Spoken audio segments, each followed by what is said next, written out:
4 oyda 10 ming dollar topsa bo'ladimi? Bo'ladi. Mana biz ishlayotgan yo'nalishda imminni mana shu yo'nalishda ishlaganlar topsa bo'ladi, topyapti ham. Bundan zo't ham topsa bo'ladi. Bu haqda sizlarga batafsil gapirib o'taman va videoni boshlamasdan oldin sizlarga nima demoqchiman? Kichkina eslatmalar.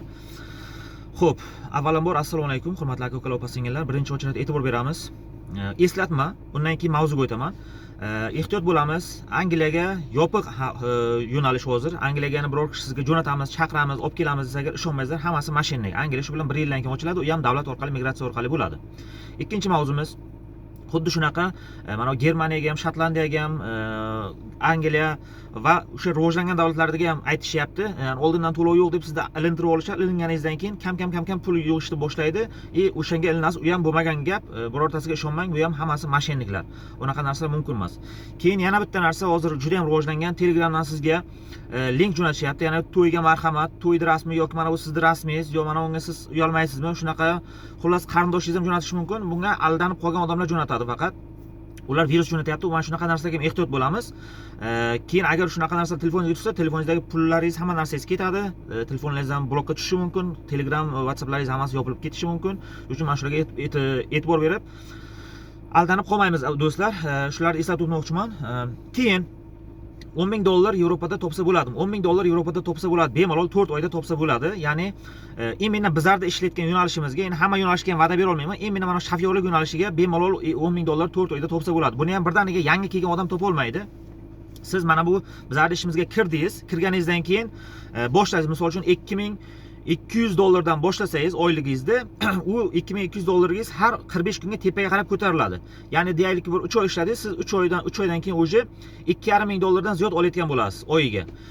Keyin siz o'zi misol uchun tepaga qarab ko'tarilganingizdan keyin undan ham ziyod topasiz. Misol uchun chista xarajotingizdan tashqari, misol 4,5 oy ishlaganingizdan keyin chista xarajotingizdan tashqari 2,5 ming dollar shuni chekkiga ayirsangiz bo'ladi. Bu ko'ryapsizki, 4 oyda bu 10 ming dollar pul bo'ladi.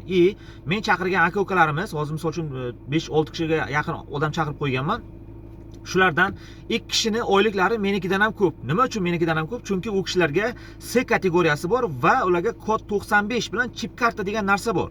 Chip karta bu sizning shu mehnatingiz, shu biga taxograf degan narsa bo'ladi. O'shaning ichiga karta tiqiladi. Ya'ni siz qancha ishlab, qancha dam olishingizni belgilab berayotgan narsa, ko'rsatib berayotgan narsa. O'sha bilan siz ishlaysiz. Bizga misol uchun ko'proq yuramiz, ko'proq xohlagan paytimizda yuramiz, xohlaganimizda to'xtaymiz. Unda unaqa emas. Unga shu karta bo'yicha, ya'ni karta sizga qancha vaqt bergan bo'lsa, o'sha vaqt bo'yicha yurasiz. Undan ziyod yurmaysiz. Dam bo'lsa damni olasiz, tamom. Kod 95 ga unga o'qish kerak. Endi bir xil joylarga o'qish shart emas, pulini to'laysiz, o'z vaqti bor, vaqtiga qarab kelib chiqadi. Kod 95 bu sizning mana shu yuk mashina haydashingizga, yuk toshishingiz uchun qonun qoidalar bor. Shularni o'rgandi degan narsa bor. Ya'ni karta bor. O'sha karta beriladi. O'sha bilan siz, agar sizga kod 95 chip karta bo'lsa, sizning oyligingiz eng kamida 2850 dollardan boshlanadi. Mana men chaqirgan aka-ukalarni, misol uchun bitta qirg'izistonlik aka ishlayapti, bitta o'zbekistonlik akamiz ishlayapti. Xuddi shu yo'nalish bo'yicha 2850 dollardan boshlanadi bular oyligi. Bular misol uchun bir kadensiyaga chiqib kelgandan keyin, yana bir borda 45 kunga ishladi-yu, qaytib kelgandan keyin oyligi sirazi tepaga qarab ketadi. Ya'ni 2850 bo'lsa 3000 bo'ladi, undan keyin 3200 bo'ladi. O'shanga qarab tepaga qarab ketaveradi. Uni ham bir joyi bor, 3200 yoki 3,5 minggacha bor to'xtaydi. Bir xil bizlar firmamiz unaqa zo'r firma emas, lekin bizlarnikidan ham zo'r firmalar bor. Bu oylik juda ham yana tepaga qarab ketaveradi. Ya'ni bu fikrimga mana bo'skichi akalarimiz ham qo'shiladi. Ya'ni bizlarni ko'rib turayotgan akalarimiz bo'lsa, mana like bosib kommentariyaga yozib ketsa bo'ladi. Misol uchun men ishlayapman, mana shuncha oylik olyapman deb aytib ketsa bo'ladi. Keyin yana bitta narsa, aka-ukalar, opa-singillar, mana xabarlaringiz bor. Ya'ni yangiliklar ham chiqdi. Hozir 1-dekabrdan yana qanaqa yangilik? Mana bu приглашенияларni narxiga o'jondan ana keldi, oti nima edi? Qo'shimcha to'lov keldi. Nima uchun bunaqa qilyapti? O'sha ish beruvchilar uchun buni ko'paytirib o'rmasin приглашенияni, ya'ni приглашениyaga topshirayotgan paytda shu yaxshilab e'tibor bersin degan maqsadda stavkasini yana ko'tardi. Shu uchun 400 zlotgacha degan, 400 zlotingiz 100 dollardan sal ziyodroq bo'ladi. Buni ham qo'shdi hozir, ya'ni приглашениyaning avtomatik yana tepaga qarab ko'tariladi narxi.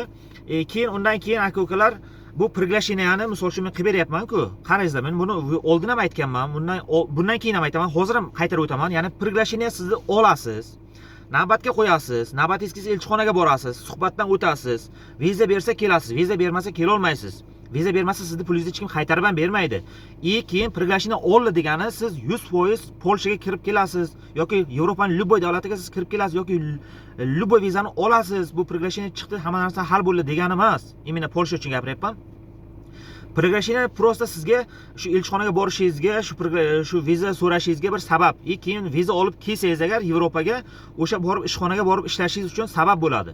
Atak приглашение sizga 100% garantiyasini bermaydi. Garantiyani faqat mashinniklar berishi mumkin. Mashinniklar faqat sizdan pul olish uchun garantiya beradi, pulni berasiz, shu bilan tamom, uxladingiz, ketdi mashinnik. Bunaqa narsa yo'q. Приглашение oldingiz, navbatga qo'yasiz, elchixonaga borasiz, suhbatdan o'tasiz. 1 minut suhbat bo'ladi o'zi. Qayerga boryapsan, nima qilyapsan, qaydan topding, nima ish qilasan va shunga o'xshagan oddiy savollar, o'shanga javob berish kerak. Ular keyin 14 kundan keyin javobini aytadi. Sizga yo viza beradi yoki bermaydi. Yaqinda misol uchun meni o'zimni radnoy ukam отказ olib chiqdi. Radnoy ukam отказ oldi. Shundan keyin bitta ayol kishi ham отказ olib chiqdi. Yana qaytadan navbatga qo'yib qo'ydik. Keyin bitta akamiz viza oldi. Keyin fura yo'nalishi bo'yicha viza zo'r beryapti. Misol uchun mana ko'p odamlarga bepul приглашениеga topshirtirib berdim. Ulardan video so'ragandim. O'sha misol uchun 10 kishiga va'da bergandim. 15 kishi aloqa chiqdi, 15 kishiga ham topshirib berdik. Shulardan bir 10 kishi vizasini приглашениесini oldi. Bepul oldi. Unga hech qanaqa pul to'lov qilingan yo'q. Bitta Samarqandlik akamiz bizlar ishxonamizga приглашение beryapti deb menga aloqa chiqdi. Men keyin odam yig'ib berdim. Topshirdik. Приглашение 10 kishiniki chiqdi, yana 5 kishiniki chiqyapti menimcha yo'lda. Xullas, u akalardan men bitta video so'radim. Akalar 15 sekundlik video, mana rostdan ham приглашение bepul oldik deb video qo'yib beringlar dedim. Hamma bilasizlar, O'zbekistonning odamlarini endi hammasi ham emas, u ishim bitdi, eshagim suvdan o'tdi deganday qildi. Endi video tashlagan yo'q. Javob ham kelgan yo'q. Endi bu majburiy emas, men hech narsa deya olmayman. Hammani o'zi xohishi, o'zi biladi. Endi prosta men mana YouTube'ga qo'ymoqchi edim. Mana rostdan ham biz bepul приглашение qilib bergan. Ayrim anov heyterlar bo'ladi-ku, kommentariyaga yozadi, приглашение bepul, приглашение pullik sotyapsan. Приглашение ikki xil bor, bepuli bor, pullisi bor. Приглашение menga bepul chiqsa agar, men bepul приглашение bor deb aytib chiqaman. Приглашение pullik bo'lsa, pullik deyman. Ya'ni bu ochiqcha aytiladi. Men bu uchun misol uchun mana shuni ham misol uchun aytsam bo'lardi hozir. Mana приглашение men bepul olib sizga aytsam bo'ladi. Misol uchun men shuni ham kamida bir 300 dollardan pul sotaman desam agar, jon deb olishadi o'sha narsani. Lekin o'shani qilganim yo'q. Men o'shani topshirib berdik. Mana 15 kishiga 10 kishi o'sha приглашение oldi, navbatga ham qo'yib qo'ydi. Nasib bo'lsa ochiladi ham keladi. Hammasini yo'lini Xudo ochiq qilsin, hammasiga kelish nasib qilsin. Lekin bitta video so'raganimizga bitta video tashlab berishmadi. Endi mayli, nima deymiz, hammani erki o'zini qo'lida, biz bunga hech narsa deya olmaymiz. Endi bundan keyin kimga приглашение qilib bersam ham agar shunaqa yo'nalish chiqib qolsa agar, oldindan shart qo'yaman, bitta videocha qo'yib berasiz, agar приглашение olsangiz, o'shandan keyin sizga приглашение beriladi. Ya'ni bepullarga tegishli bu, bepul olayotgan aka-ukalarga tegishli. Lekin shularga ham bir kishi video qilib berdi, u bir kishi uchun, bir kishilik bo'lganligi uchun men videoni qo'yib o'tirmadim. Shunaqa ma'lumotlar. Keyin yana bitta narsa, oldin aytib chiqqandim, приглашение endi 3 oyga chiqadi deb. Hozir yana yangi qonunlar chiqdi. Endi приглашение hozir o'sha narx ko'tarilgandan keyin yana 3 oydan 6 oygacha cho'zildi, ya'ni. Endi приглашение ko'rib chiqish muddati 3 oydan 6 oygacha bo'ladi. Endi приглашение oldin, misol uchun 3 oyga chiqayotgan bo'lsa, hozir endi buni 1-dekabrdan keyin 3 oydan boshlanadi, 6 oygacha. Ya'ni o'shani oralig'ida chiqadi. Balki 3 oyga ham chiqishi mumkin, 4 oyga ham chiqishi mumkin, 5 oyga ham chiqishi mumkin, 6 oyga ham chiqishi mumkin. O'shani oralig'ida chiqayotgan bo'ldi. Shunaqa ham ma'lumotlar chiqib keldi hozir. Shuning uchun men sizlarga ma'lumotlarni tushuntirib o'tyapman hozir. Tak, yana nima demoqchiman? Hozircha yangiliklar shulardan iborat. Yana bizlarni kuzatib borsangiz, sizlarga ma'lumotlar berib o'taman. Hammaga rahmat, salomat bo'linglar.